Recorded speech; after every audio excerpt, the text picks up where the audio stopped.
Shires Income is an investment trust whose objective is to deliver a high level of income together with growth in both capital and income. And it does that by investing substantially in UK equities, but we also have some investments in preference shares and one or two convertibles. Income is vital to the trust. It goes to the very core of what it is that we're trying to do. We make 4 quarterly distributions, currently 3p each.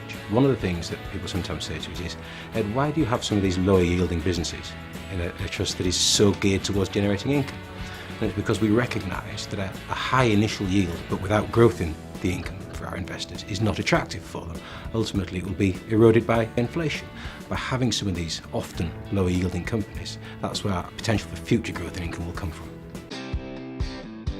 In terms of the businesses that we're invested in, it's difficult to characterise them all, but a lot of the themes that come out are high levels of recurring revenues or high level of aftermarket revenues. Businesses where the businesses is important to the customers as the customers are to the business.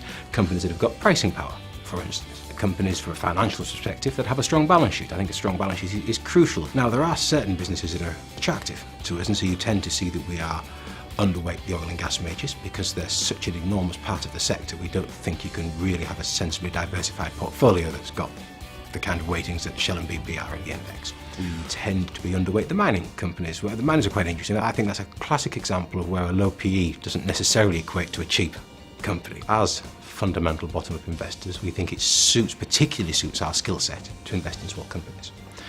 However, we also recognise that it is difficult to have a diversified portfolio within a portfolio if we invest in small companies directly.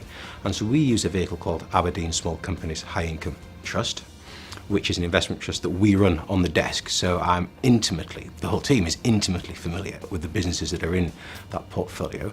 But by using that vehicle, we get exposure to maybe 41 companies in the portfolio. This brings a diversified exposure that we wouldn't get if we invested directly in perhaps 6 or 7 small companies. They might be good companies, but to our mind, there's disproportionately more risk by doing that. We don't buy stocks and shares, we don't trade, we invest in companies.